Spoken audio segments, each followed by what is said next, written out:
On.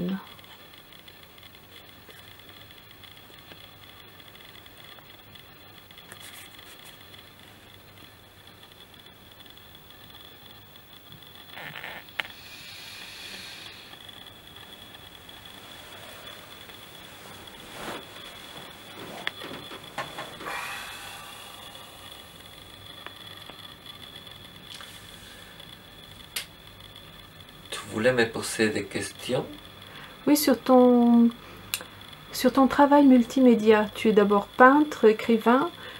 Pourquoi tu es allé également vers le multimédia et en quoi consiste ton travail multimédia? Oui. Pour commencer par établir en quoi consiste, je dirais que Internet a ouvert, disons, la technologie qui est à la portée de la classe moyenne, plus ou moins, a ouvert la possibilité de faire des substituts du cinéma qui sont les YouTube et des pistes sonores. Et bien sûr, aussi diffuser l'écriture d'une manière qui avant n'était pas possible, la diffusion de l'écriture par Internet.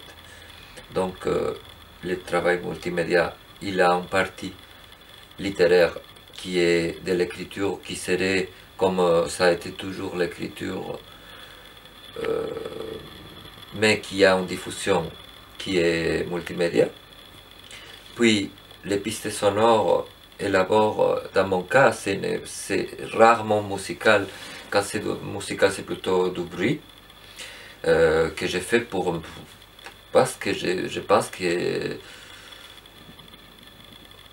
Mais bon, disons que la plupart de mon multimédia sonore consiste à des mises en rythme, mises en parole de la littérature. Alors, il y a mes propres textes, mais il y a aussi ce que j'appelle la traduction performative qui n'a pas été inventée par moi parce qu'elle a été pratiquée depuis l'Antiquité, à Alors, mon avis. qu'est-ce que c'est exactement que la Ça veut traduction dire tout performative? simplement qu'au lieu de donner au public une traduction faite avec le dictionnaire et disons posément, on prend un poème et on les. Et là, on doit être très conscient de la pulsation cardiaque. On doit, en maintenant un rythme propre à l'écriture poétique qui est musical, on doit pouvoir traduire sans hésitation ou avec les moins d'hésitation possible un texte d'une langue étrangère ou de la propre langue vers une autre langue. Et c'est performatif parce que c'est de la performance dans le sens originel du mot, c'est une démonstration d'un skill, d'une capacité, d'une habilité. C'est-à-dire qu'on met à l'épreuve l'habilité de la traduction simultanée d'un texte qui souvent j'essaie, que j'ai pas beaucoup lu. C'est-à-dire souvent, je lis les quelques premiers vers, je me dis ça va être celui-là, et en conséquence, j'entreprends la lecture tout en traduisant. Donc, en général, tu n'es pas familiarisé avec le texte. Je suis familiarisé avec les faits poétiques et avec les personnalités des auteurs parce que c'est des textes, ce sont des poèmes ou textes qui viennent des livres que je me suis procurés, c'est-à-dire des livres qui m'intéressaient, mais que j'avais pas. C'est-à-dire, comme j'ai de la presbytie, et comme j'ai un état confus souvent qui rend difficile la concentration pour la lecture tout simple, au lieu de ça, je m'efforce à la lecture concentrée et au maximum de concentration en me mettant à l'épreuve de la performance. Par là, j'offre au public un audio d'un texte littéraire et je m'offre à moi-même une lecture intense. C'est fait pour moi-même, c'est fait pour le public. Et puis, pour les musées, je pense qu'il y aura des musées sonores, comme les bibliothèques. Et parce que moi je suis peintre, donc tout ça, ça revient à insister sur le fait que j'existe et que je suis peintre. Que j'essaye de faire du travail à l'huile le plus continu possible. Qu'en manque de ça, je dessine quand même et j'ai fait des collages. Je prends des vieux livres sur lesquels j'ai fait des retouches, des vieux livres illustrés, des photographies ou des photographies des tableaux. Mais j'essaie que ce soit noir et blanc pour pouvoir les colorier moi-même. Ça, c'est pas multimédia, mais ça s'apparente au multimédia dans la mesure où c'est aussi une œuvre pas majeure. Mais ça devient majeur peut-être dans la mesure où les collages, je les agence, et j'espère ne pas aller trop vite pour celui qui m'écoute. Les collages sont agencés sous forme de films. C'est-à-dire, une fois que j'ai réalisé les collages, et puisque les collages eux-mêmes sont assez crades, parce que ce sont des collages très physiques, où il y a des papiers déchirés, des choses qui... Et la plupart des artistes sont très morigérés et ils s'évitent toute tache de café, toute déchirure. Et moi, je ne me prive pas de bien salir, même avec des poils de con, mes collages. C'est pour ça qu'ils sont pensés plutôt pour être filmés, comme si c'était des acteurs. Donc les collages deviennent du cinéma. Cinéma avec Z, c'est-à-dire multimédia. Une autre question? Je voudrais bien savoir comment interagit tes textes poétiques traduits sous forme de performance et ton dessin et ta peinture. Est-ce qu'il y a une influence de l'un sur l'autre? Mais texte tragique? Non, pardon. Les textes poétiques que tu traduis, comment ça interagit avec la peinture? Oui, avec la peinture ou avec le reste de ton œuvre. C'est-à-dire, oui, non, disons que le départ pour les sons, pour la sonorité, c'est comme celui qui nage dans la mer, il n'y a de retour qu'en faisant les chemins en arrière. C'est-à-dire, les tests sonores, c'est seulement peut-être que je les écoute, parfois je réécoute mes pistes pour me souvenir des textes. Et tu peins en même temps et tu dessines en même temps. Et je peux peindre en même temps, mais c'est plutôt à l'inverse, c'est-à-dire il y en a où quelques quelques pistes audio qui ont été réalisées pendant la facture, pendant que je peignais. Par exemple, Patience Tisson et Pierre Merezkowski, j'ai fait du moins 2 portraits d'eux, et je leur demandais en même temps que je faisais leur portrait d'avoir un texte et les lire. Et j'enregistrais la piste sonore. Donc il y a sur SoundCloud, sur la playlist Teatro de Azufre, qui n'est pas forcément en espagnol, la plupart des choses sont en français. Il y a la piste sonore de tout ce qui a duré la réalisation d'un tableau à l'huile. Pendant que, c'est-à-dire tout ce qui est eux, ils sont loups pendant que je les peignais. Et là, c'est par exemple une connexion directe.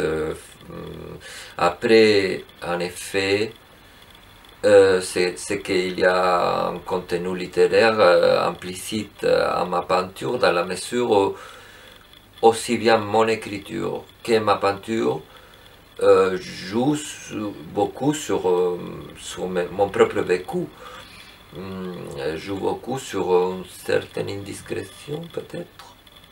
Bon. Et alors? Problème de batterie. On coupe. Merci.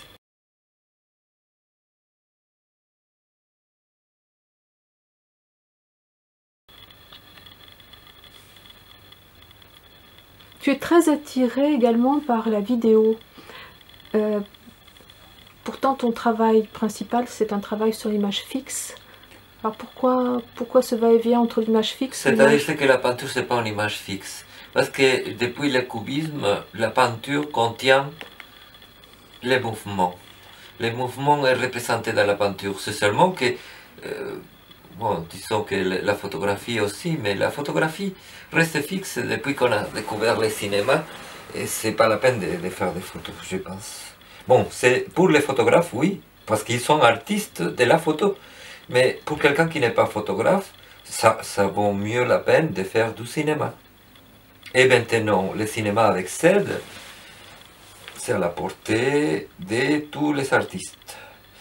Donc je pense qu'un artiste doit être complet, et même s'il ne fait pas de la photo, faire du moins du cinéma. Mais la vidéo, tu considères que la vidéo c'est du cinéma? La vidéo, oui, non, la vidéo telle qu'ils sont faits les conceptualistes et tout ça, ce n'est ni du cinéma ni de la vidéo bien faite. La vidéo, c'est-à-dire, on doit penser que l'œuvre doit être conçue au noyau comme une œuvre majeure, quelle qu'elle soit.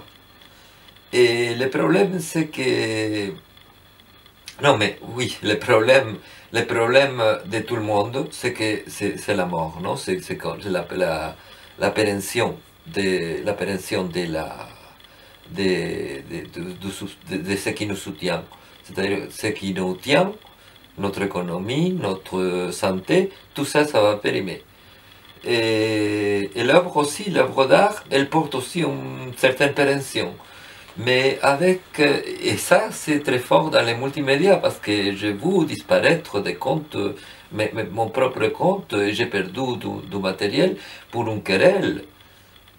Donc j'ai été confronté à la dégradation rampante, vraiment en vitesse de mon travail. Du coup, arriver à placer les noyaux de l'œuvre majeure dans cette œuvre fluctuante et fragile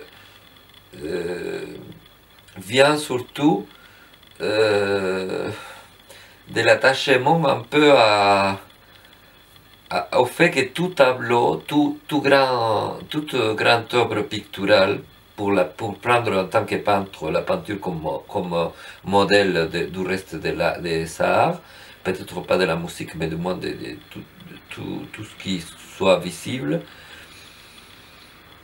Toute peinture raconte une histoire, c'est-à-dire elle montre des choses qui nous ramènent à un événement ou un phénomène.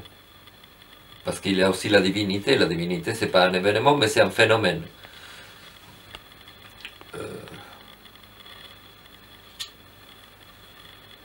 Et la vidéo, c'est pareil.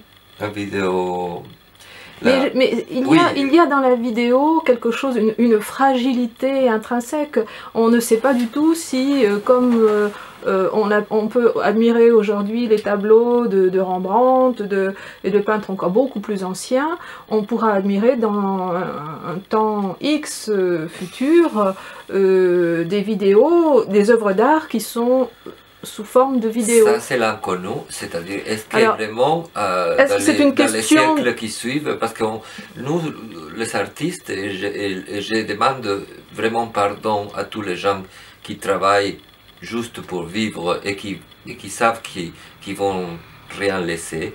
Nous, les artistes, nous avons un peu de cette folie dans la tête que nous allons durer des siècles. Absolument, mais justement la vidéo et tous ces les enregistrements de pistes sonores, ce sont des choses beaucoup plus volatiles. Exactement. Alors comment l'artiste qui veut s'inscrire dans un avenir, dans un temps très long, conçoit de ces œuvres-là, est-ce que c'est aussi satisfaisant qu'une peinture dont tu sais que la peinture sera exposée dans un musée?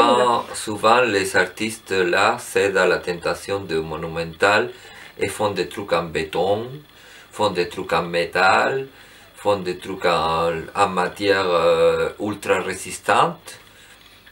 Et moi-même, j'ai fait mes tableaux à l'huile avec des bonnes couleurs que je sais qui sont chères. sur de la toile, sur des matériels qu'on sait que ça dure. Mais la vidéo, elle risque de ne pas durer. La preuve, c'est que par exemple... Et nonobstant, c'est vrai que dans la vidéo, on peut arriver à mettre une espèce de vitalité qu'on voudrait que ça dure comme ça peut durer à une pyramide égyptienne, par exemple. Elles ne sont même pas encore été détruites, les pyramides égyptiennes. Parce que, bon, il y a une équipe de destruction d'œuvres d'art, ce sont les fanatiques, ils sont en train de travailler dur dans le monde et les œuvres d'art disparaissent. Et ça se passe aussi pas seulement dans les déserts du Moyen-Orient, ça se passe dans le monde informatique avec les œuvres virtuelles qui nous échappent soudainement, qui s'en vont. Et ils peuvent être possiblement détruites comme c'est arrivé sur certaines de tes œuvres qui avaient été mises sur Internet et qui ont disparu d'Internet et dont on n'a pas la mémoire. Donc oui. là se pose quand même aussi la question de la mémoire avec ces œuvres qui sont virtuelles, qui sont créées pour Internet. Oui. La mémoire, c'est un travail d'archéologie alors. C'est un archéologue qui va, tout en grattant des vieux ordinateurs, sortir et reconstruire un fichier YouTube du XXIe siècle, époque titubante. Non, ce serait ça. Donc ça serait l'archéologie... l'archéologie artistique. Informatique. Oui, à la portée de tout le monde, parce que peut-être il y aura des archéologues spontanés qui... Je sais pas. Non, mais en même temps, c'est vrai que là, sur Internet, l'art côtoie la réalité, côtoie le quotidien des gens. Et donc, c'est cette idée qui avait été lancée sur Internet, de que Internet représentait technologiquement l'idée de démocratie et qu'on irait vers une démocratie réelle grâce à la technologie. Cette idée-là, bon, moi, en tant que j'ai eu une existence avant Internet, ça m'illusionne, mais en même temps, je ne peux pas m'empêcher d'être sceptique, mais je pense que l'illusion compte plus, c'est-à-dire il faut, dans la transmission du savoir, il faut transmettre surtout l'illusion, parce que si on transmet un fatalisme, on écrase les héritiers du savoir, pour ainsi dire. Donc il faut plutôt donner la sensation que ça peut se vivre, que ça peut se faire, que ça peut... qu'il y a encore qui vient, quelque chose comme ça, oui.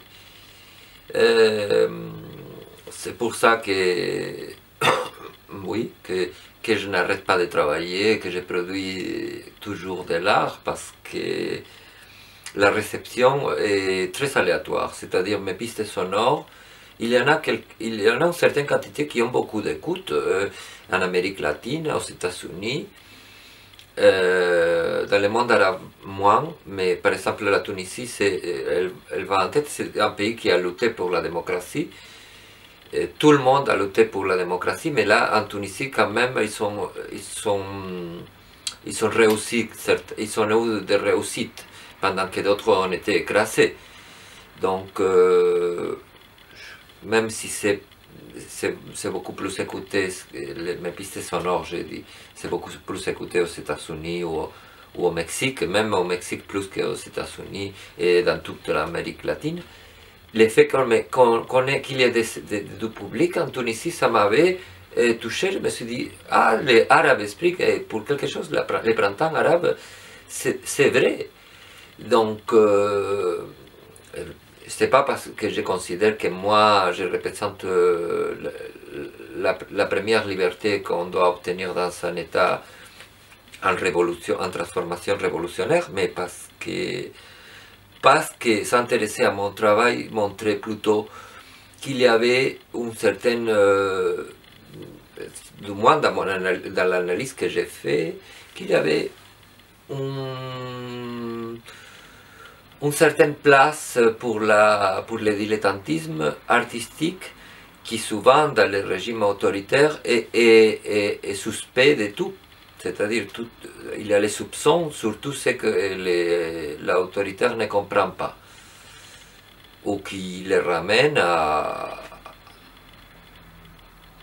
Par exemple, en Espagne, il y a des prisonniers politiques maintenant, parce qu'il y a un gouvernement ultra qui a sorti une loi complètement contre les libertés de l'homme, et il y en a, je pense, des centaines de prisonniers politiques, sous prétexte de manifestations, c'est-à-dire des gens qui ont manifesté ou des gens qui ont fait des chansons. J'ai un peu en tête Ajax et Proc, mais je sais qu'il y a un autre garçon qui doit être toujours en prison, tout simplement parce que dans une chanson, il disait ce qu'il pensait. Et je ne pense pas que ce soit une question d'incitation à la haine qui a justifié ça. C'est tout simplement une inimitié politique de la part des ultras qui sont au pouvoir. Et ils ont perdu les élections, mais ils restent au pouvoir à cause de la difficulté pour former un gouvernement de coalition, c'est-à-dire la difficulté qu'il y a la gauche pour se mettre au travail, en fait. Bonsoir.